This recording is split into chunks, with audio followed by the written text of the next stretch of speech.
Hello, everybody. Welcome to the Right or Die Show. I am your host, Randi-lee Bowslaugh. On today's episode, I am going to be talking to Kimberly Ann Bell. If you have not already hit that like and subscribe button, do it right now. Right now. Do it. Kimberly, tell us a little bit about who Kimberly is. Kimberly. Well, I am a mother of 4 adult children and 1 minor.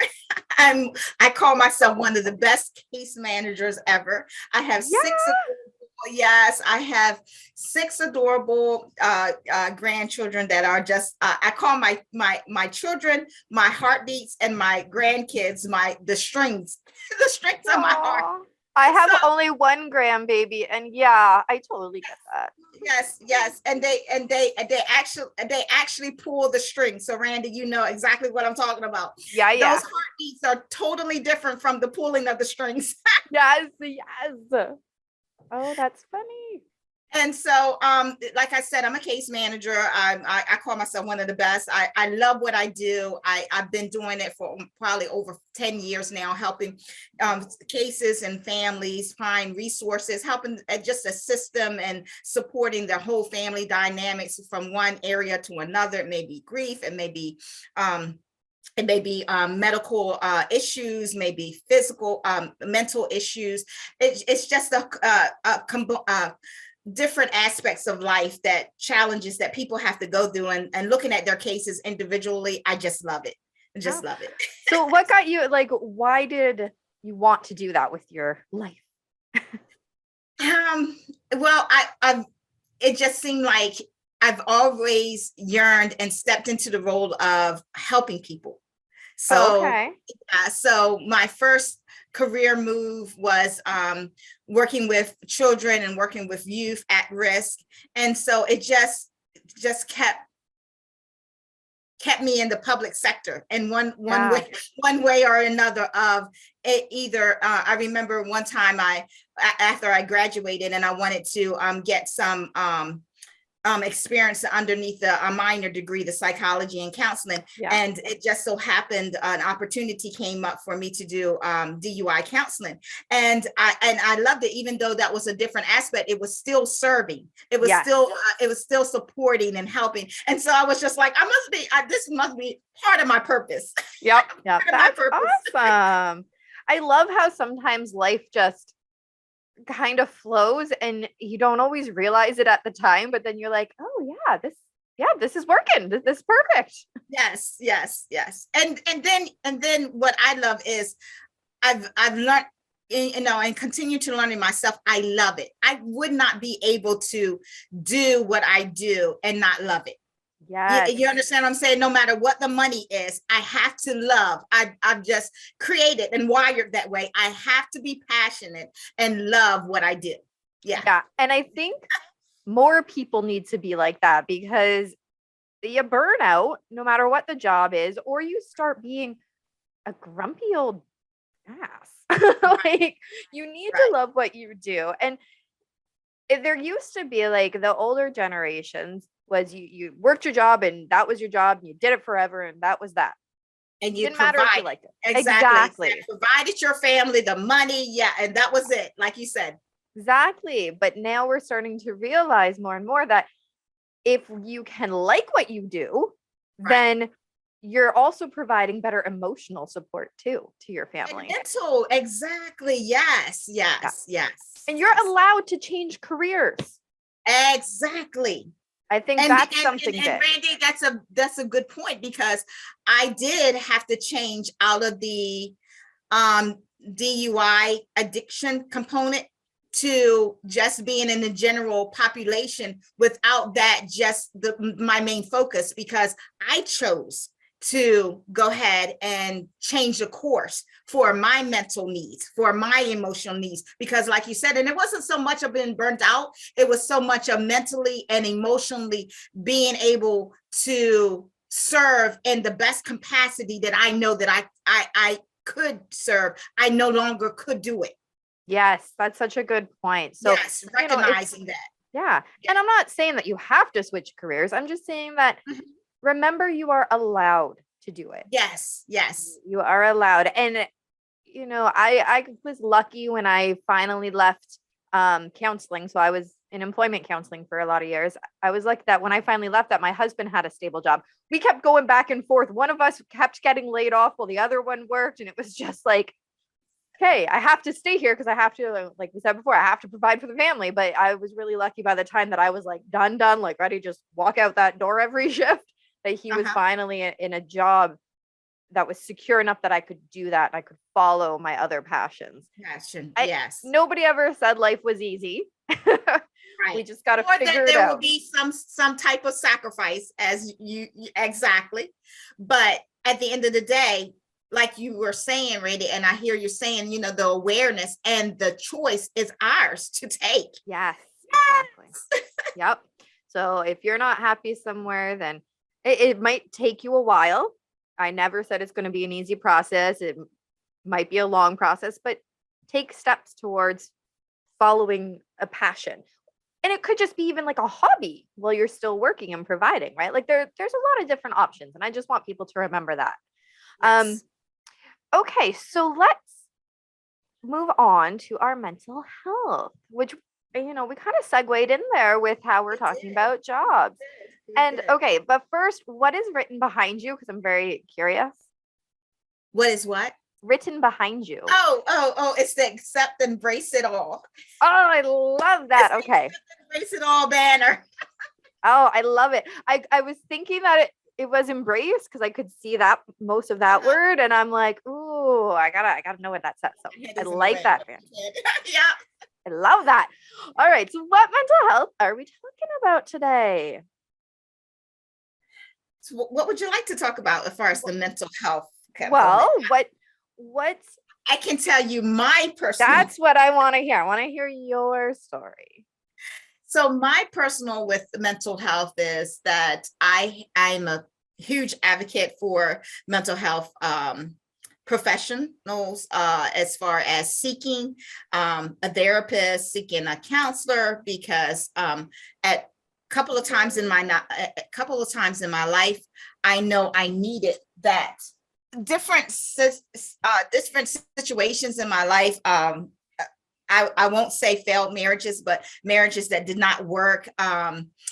Me not being aware, or me not applying self-love or investing in me, made me into so many aspects of just giving and giving and being drained and pouring and wanting to fix everyone else's life and everyone else's situation, and feeling like I needed and wanted, where my cup was just drained and not being filled up.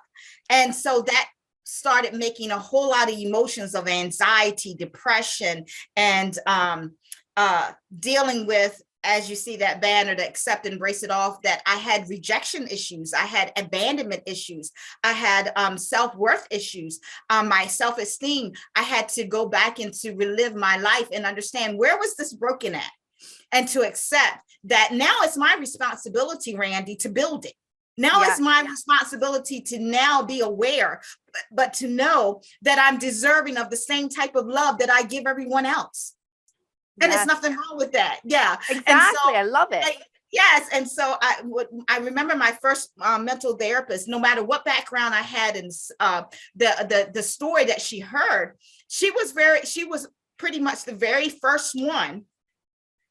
And others came along after that, but she was the very first one that said to me, as I stopped and got a breath, and said, Kimberley, I'm sorry you went through that. Oh, wow. And I think that's nice to hear. Yes. And I just broke and I cried, and that was a release and a fulfillment that I needed from another person to really get me to analyze, this is something beyond my control that happened to me, and it wasn't not my fault. And they care enough to really know that it's sad, and they apologize that a human had to go through what I had to go through. Now it's my choice to accept that and see what type of life I want now. Yeah, I love that, the way that she said that, because I think for a lot of us that have depression or anxiety, I'm included, right? We tend to think that these horrible things happened because of us. And we've internalized it. And that's why we're depressed, because we're the horrible person. We're what's wrong with the situation.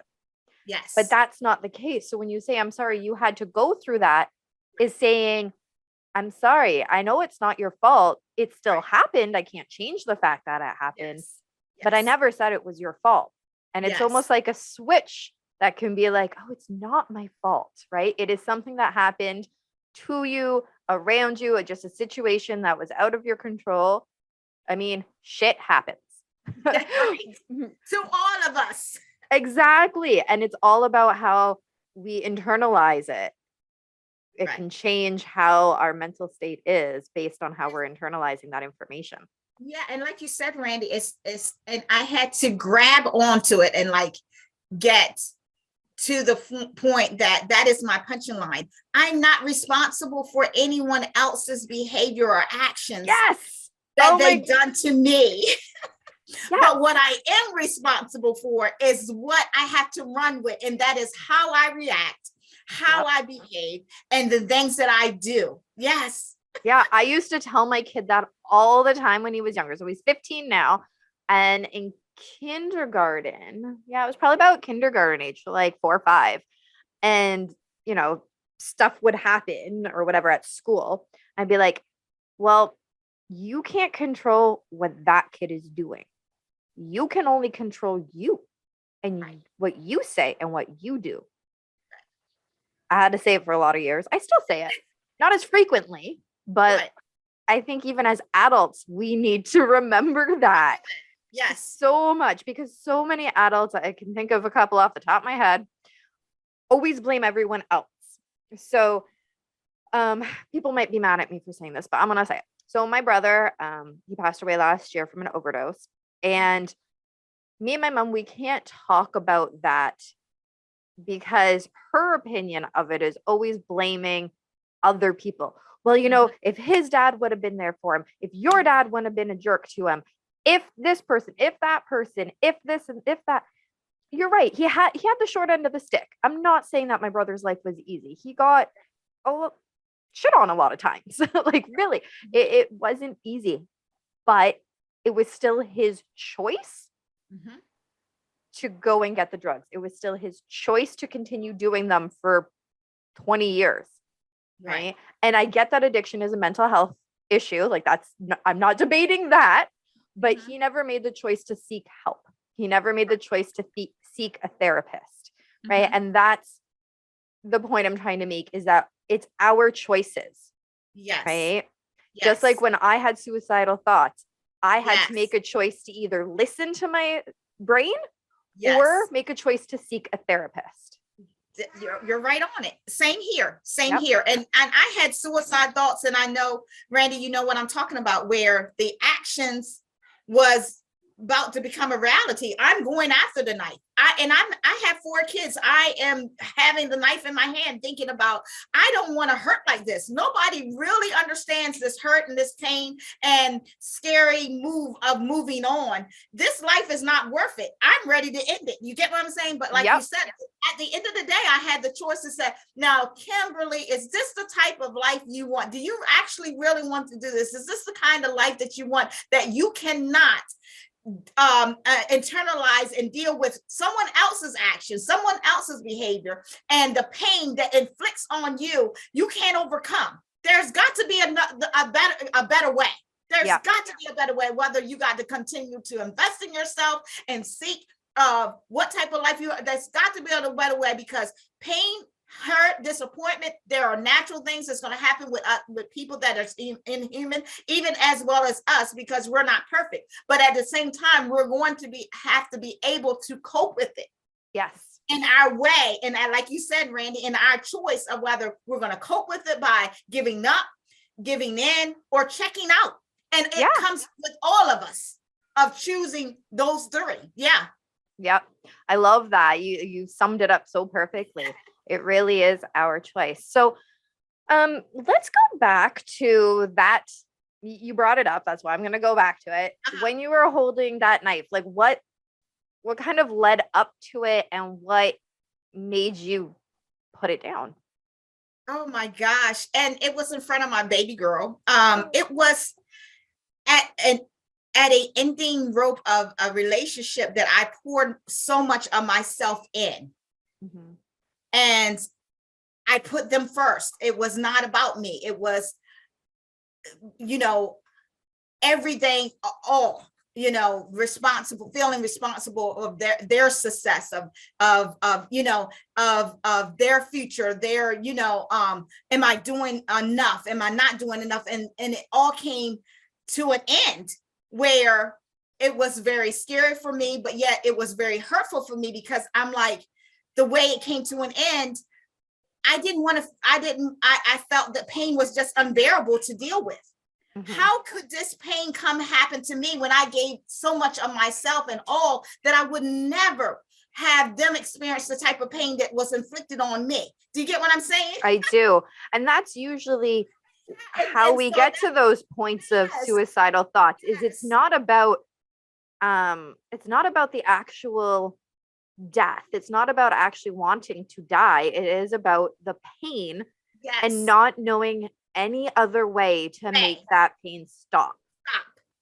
And the hurt. And then it's the actual, at that time, like you said, when I had the knife in my hand and it's in front of my little girl, it's no, at that instant, it's no thinking about there's a future. Yeah. Because the future is so scary of you, that situation was my future. Yeah. And it's collapsed. Yeah. Yeah. Okay. So then, so you're looking at your little girl, you're holding a knife. What happened? And the little girl, and she, I remember the look in her eyes, and I remember she's grabbing my hand and she's saying, she's old enough, saying, "Mommy, no."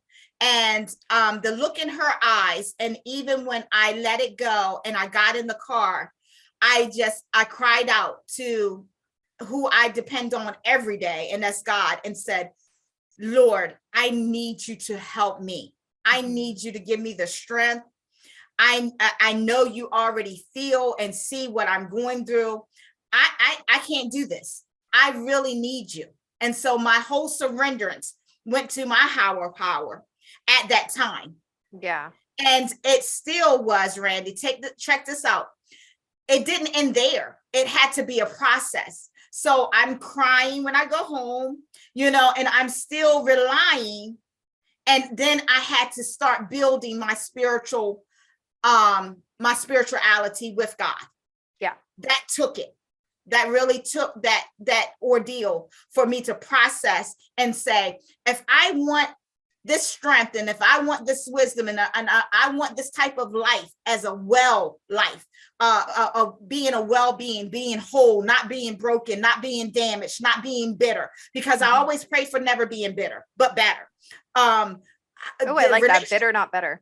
Yes, the relationship that I want with my higher power, with God, who I believe that created me, that knows me better than anybody. How do I continue to build this relationship? Just like anything else. If I want something, I continue to feed it. And so that's what I have learned. And I've been in the ministry, and I feed it my way. I feed it my way, where it might not agree with everybody else's way. I love music, Randy. So one of the parts that I feed it is that may not be agreeable for everybody else, per se, maybe saints or religious people. I have an Amazon playlist, and on my Amazon playlist, I have Kiki Wyatt, I have Drew Hill, I have all the type of artists. I have Beyonce, but I also have so many gospel artists that are weaved in. So I can't help but when I play my spiritual come in there too. It's just not because I love all types of music. That's mine too. My playlist is so eclectic that she'll go from like emo songs to show tunes to some Christian songs to rap songs. Like there's just everything up in there, and I love it. And my husband's Like we'll be jamming to something and then the next song will come on. My husband will look at me like, we're really listening to The Little Mermaid right now. Yeah. I'm like, yes, I'm part of your world. And sometimes I even said, now look, I had my nephew with me one weekend not too long ago. I had to speak somewhere, and I said, don't judge me. I said, I'm getting ready to put hook my phone up. I said, so when you hear different song, I said, this is your aunt's playlist. This is what keeps me going. Yes. Music is so yes, I remember powerful. And he starts chuckling. So it's just so funny. It really is. But yeah. But that's an example, as I was sharing, how I feed my spiritual side along with I communicate. When I take my daughter to school, and go back, it's not always prostrate or on the knees like, I have been raised by generations of saying how you talk to God, but we just have a conversation. Sometimes I think I'm humorous to him because I'll be like, look, God, look, I'm gonna need somebody to be able to take care of me one day. Yes. This body's getting older, so, it's just, I found, and I'm very comfortable. And guess what, Randi, I found out no one has to agree to my techniques. I don't need no validation. It's working for me. Exactly. It's working for me. Yes. Yep. And before the example of the suicidal thought that I was telling you, I yearned for validation. Yeah. And people had to just give me some type of a cue that it's okay. Not anymore. Yeah.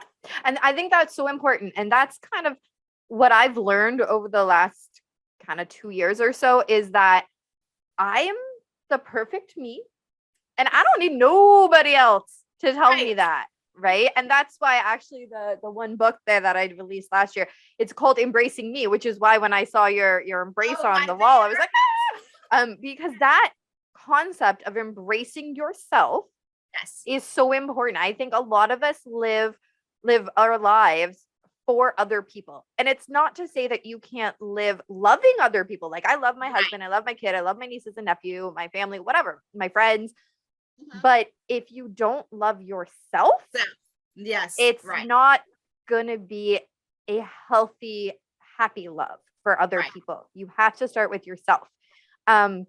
And that's other people, and also, Randi, the expectations of other people, because I remember doing that too in my younger years of living for the expectations of people of what they would believe that I should be doing. Exactly. Yeah. So the other thing that you were talking about there, at the beginning, you said that you had, it was so much pain because you had given everything to this person, to this relationship. Yes.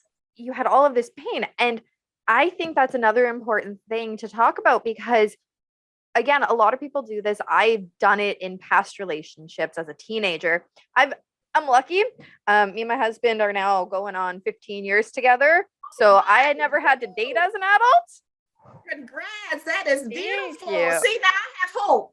Yeah, there's always hope out there. And I never thought that I would find somebody to love me for me. Like, even at the beginning of our relationship, I tried to hide a little bit of what I call my crazy. And now I'm just like, you ain't leaving me. It's been 15 years. Right.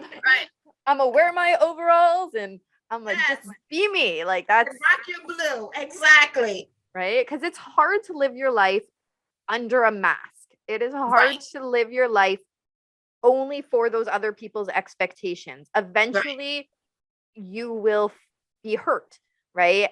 And it might not be a specific action. It's an accumulation that eventually you've said it, your cup runs totally dry and you have nothing else to give. There's nothing left. You need to fill yourself up in order to help others.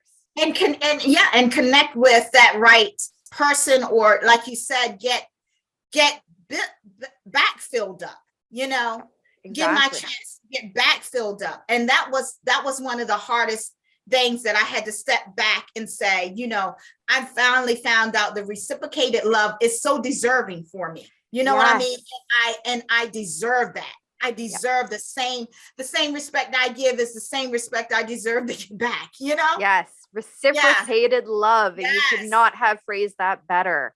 And Yes. actually, so I was trying to teach my kid this concept. So again, my kid is 15 now. And for people who've watched the show before, you know that he has autism. So when he was 8 or 9, somewhere in and around there, I think, might have even been 7. Anyways, the age is not important. His therapist was teaching him about filling and emptying cups and how your words can either fill or empty somebody's cup. And because I wanted to really drive this point home to him, I developed this with the therapist. We came up with a bucket system. So I made a little bucket for each person in our family. So mom, dad, right? Everybody had one. And I got these little pom-poms. So every time that Levin would do something nice or say something nice to somebody in the family, he'd take the little pom-pom and put it in our bucket. Okay. And then if he said something that was really hurtful, he had to go and he had to take it out of the bucket. So the idea was that he needed to fill everybody's buckets. And then like when a bucket got full, to reinforce it, when a bucket got full, he would get like a little treat or something so that he filled his bucket too, right? So he felt good. And so I think doing that really helped him to understand that concept of filling and emptying buckets. And we did it for quite a long time because he also started enjoying filling others' buckets because he got a little treat at the end. Sometimes it was like a sticker. Sometimes it was a little snack or chocolate. Yeah. Like, I don't always like to use food as a reward because you can build a bad relationship. So, sometimes a chocolate bar, but sometimes like a sticker or a new toy or something, right? Yeah. Depending on how long maybe it took them to fill it. And so that's just something that, an idea to share out with everybody that if you want to teach that to young kids. With my mini. I love that. Yeah, it worked really well. And visuals are sometimes super helpful. Yes. You're absolutely right. I just did about the balance beam of life, and it never, even with me going over it before I presented it, looking at the balance beam, and it was just, like you said, more powerful actually seeing it balance out. Yeah. When we can see it, when we can hear it, and then again, the action too of doing it, of physically putting it in and physically having to, like, he hated having to take it out. And I'm like, well, then you shouldn't have said that, I looked stupid today or whatever it was, right? I don't remember. It's a few years ago, right? And so that physical action too. So you're learning in like various modalities. You're getting to learn it. Right. So that is so important. And then me saying it. So we're hearing, we're seeing, we're kinesthetic. All of that. Yes, all of that. So important. And it really reinforces the concept. You're right. And I remember as you were talking, I'm like, you're right on it, because most of my foundation that was broken was what actually I observed and seen before I was 5 years old. Like, I seen physical altercation. I saw chaotic. I saw aggressiveness. I also witnessed separation. So you're right on it. That is profound when you can visualize. And this is why I say, if I have to use the rest of my life here on earth as an inspiration and as a visual tool, that to say, look at me, I'm very transparent, and I'm still here, and I'm still smiling, and I'm still reinvesting in myself, and I'm still enjoying life, and I'm still making those right choices and going through the process. And it's not easy, but it's most deserving, rewarding for me to continue. Yeah. If you know what I mean, it's not easy, but it's worth it. And guess what? I found out I'm worth it. I'm worth it. Just who I am, I'm worth it. I'm worth it with all the flaws. I'm worth it with this pouch that I don't think is going anywhere, Randy, because I done had 5 kids. I don't think it's going anywhere, but look, I tried. Okay, so it's funny that you say that, because I've always struggled with body image issues. I think a lot of us have. Right. And I've been really trying to consciously work on it lately. Like Lately, that's been my focus, because now I'm in a better place emotionally, that I can look at that part of things. And I went to the bathroom the other day. And I'm going to the bathroom, right? And hands around, and I look, I go, oh, my thighs are so much bigger than they used to be. And then, of course, all the thoughts of, okay, I got to start eating more salad. I have to do this, I have to do that. And then I stopped myself right in the middle of those thoughts. I stopped myself and I went, why? And then I thought about it. I went, am I happy right now? Yes. Am I unhealthy right now? No. So why does the size of my thighs matter to me right now? Because it's been ingrained in me that it should. Should it be? No. And then I felt so much better when I stopped and I actually went through like this process of thinking. And it's going to happen a lot to me because, again, I'm trying really hard to change something that's been so ingrained for so many years. But, you know, that's something that, again, another tool that people can use is when you hear these thoughts, and it doesn't have to be necessarily body image. It can be anything that's going on. Stop and go, is this true? Why am I thinking this? Should I be thinking this? And most of the times you're going to come out the other side and go, huh, well, that was a bad thought. And I don't need to think that way anymore. That has no value to my life. And it has no truth in this moment. Right. And I take it a little step further, because I say, with what you were just explaining about my body image, and I've gone through some terrible situations in my younger days of seeing that my features different, my colors different, and just the comparison, so that it made me feel like something was wrong with the skin tone, something was wrong with the features. But at the end of the day, like you were saying, I take it a little step further because of my foundation and the brokenness of those things, and have to build my own self-esteem, that I said, why is this a priority? Now, Kim, like you said, I start talking to myself. I'm like, it's a priority of that. My stomach has to be flat. When you don't had, here's the realization, Kim, I'm like talking to myself. You've had 5 children, five that blowed up your stomach. Okay. So now why is this a priority in your mind that you want it to get back flat?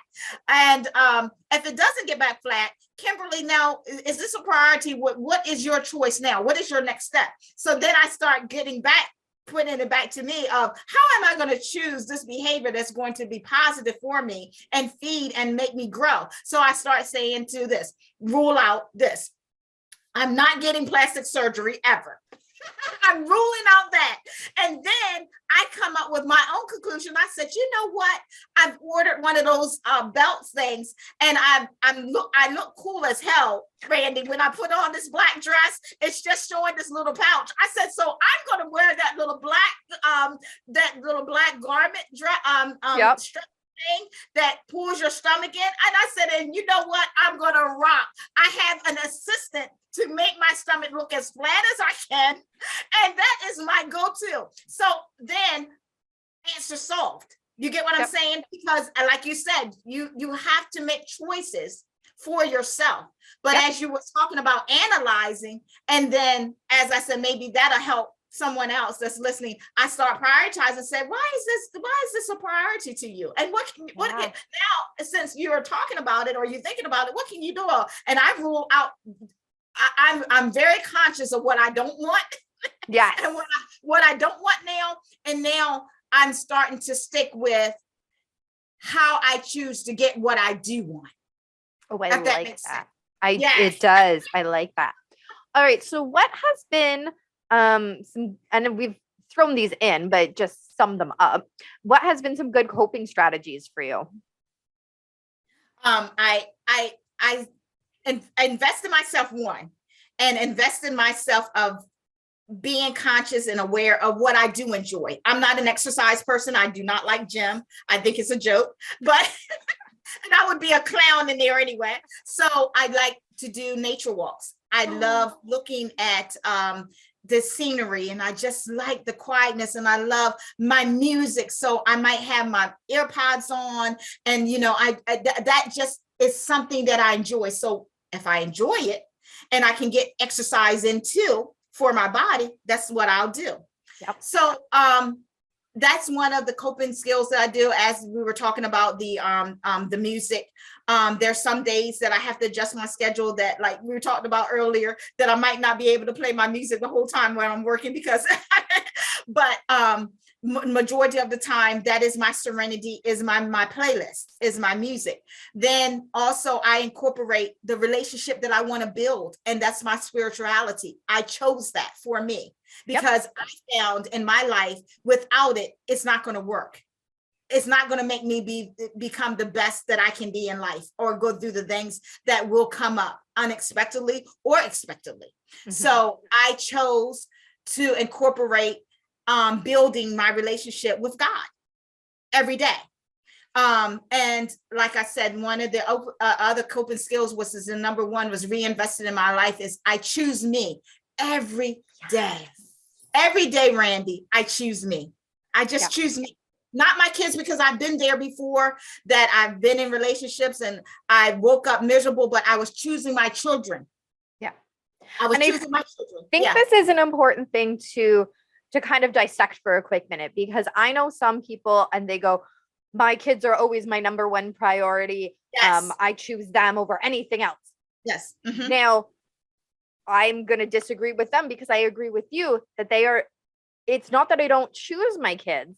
I love them very, very much. I would die for them if need be.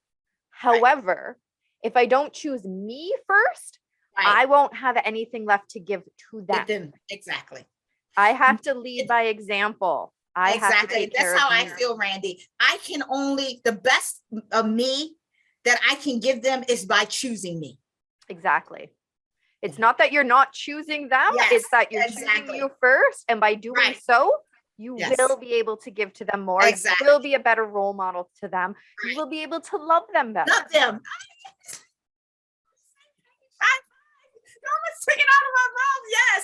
And you know what? I'm so blessed now in the season of my life. I'm getting that concept at the very time in the season of my life that I need, because I'm loving, and I have to deal with 4 adult children that have their own lives. Yeah. That makes their own choices, and then a minor.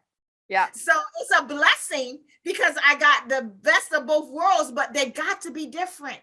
And I have to choose me first to know how to do that accurately. Yes. I love that. All right. So what have you written? I have written my first memoir, and I need this other book to come out in August. I know. I have the title, but I just got to get the time into really, and it's going to come, but that is my date is my anniversary date to have my second one released. And then next August, it'll be a third one, but that will be a collaboration of me and my middle adult girl. She wants to write a book with me so that we can inspire the world of situations that, society doesn't really want to be open about or talk about. Oh, I love writing about that. Or talking about it. Right. Or talking about it. So my baby will always be my baby, my first memoir, my journey of my life from the beginning until now to where I am now, and being a mom of 4 children and grandchildren, and finally getting that self-love incorporated in her life. So it's called the epitome of, it's called the epitome of Kimmy. And I'm just so excited with that name, because the Kimmy came from my adopted dad, called me that. Okay. And so he was very special to me. And he died in 97, but he, it was no stranger. I was his Kimmy, Aww. So, and then throughout listening to that music, I remember a lyric came in and she said something about the epitome. And I'm like Googling, and I was with my partner at the time. And I was like, the epitome of Kimmy. I said, I was Googling, seeing what epitome meant. And then I started putting it together with the essence. And I said, in every chapter, I started finding out the essence of me, of what I'm creating. I said, so how does the epitome of Kimmy sound? I really believe that is it. And sure enough, that's exactly how I came up with the title. I love it. And then as I was writing the book during COVID and having so much support around me, and love, and to relive my truth, to bear my truth, and to also, as each chapter was being written, and I was going to my mental health therapist at that time. She didn't even know I was writing a book that accept and embrace it all came into play. So I couldn't just write that book and leave that phrase out, that I had to live and had to find freedom and a release of accepting and embrace it all. Because that's truly what I did. Yeah. And where do people find it? Well, they can find it on Amazon and Goodreads. Perfect. And also my website. Yes. Which is? My website is www.kimberleyann with the ebell.com. And I'm just overjoyed because the website is so beautiful. It's all of me. It's so much. If you listen to me, then you look at my website and you be like, oh my God, this is her. It's no kind of cliche with it, because all my kids is on there, my grandkids is on there. And I'm just so excited to be able to share my story, to be able to inspire, to be able to speak whenever someone feels that they need this message to come across to women or men or anything or anybody that has been in similar situations or is in a doubt of that there's a such way to have a life filled with wellness after rejection and abandonment and physical abuse in any type of way, mental, whether it's mental, physically, or emotional, that there is hope. And there's hope that I did not ever let go of. Never. That's so important. Where do people follow you? You can follow me on Facebook and Instagram at Kimberley Bell, at Kimberley Bell on Facebook, and Kimberley Ann Bell on Instagram. And yeah. And we're going to stick those links down in the description below so everybody can follow you and keep track of what's going on, because it sounds like you got some big plans for the future. So we got to stay up to date. Yes, Randy, I would love that. That's right. And I'm just excited with the journey, and to even let people know, that may be going through right now, the giving up and giving in. I'm so glad that I believed and held on hope to see where my season in life is now, and that's just for everybody else. You never know what's the plan for your future if you just continue to just continue to go this race and this journey with the support, with the coping techniques that you can choose to use, because at the end of the day, it's your choice. And I keep in mind, like I said, my adopted dad, he was like my first protector, my first love. He only had a 3rd grade education, Randy, and he said to me, he said, Kimmy, he said, never forget, and this just always fell into my spirit about the race.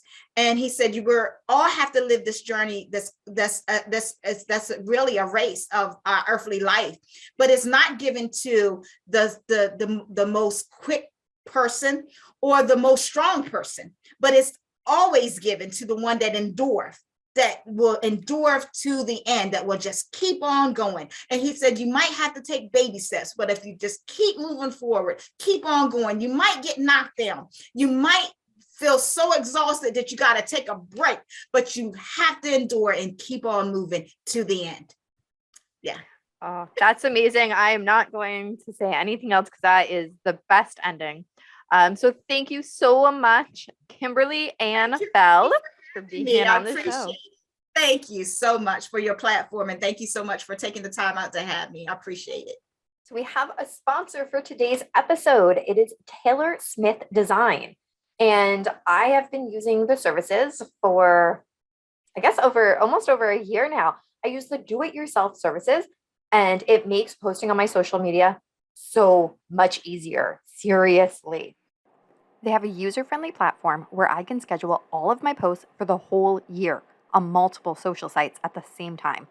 The best part about that is that I can create recurring posts, so I don't have to constantly redo the same thing. which works great when promoting my books. Plus, if you run multiple businesses like I do, since I'm my kid's momager, you can hook it up to multiple accounts. One price for all of your needs, and it saves me so much time.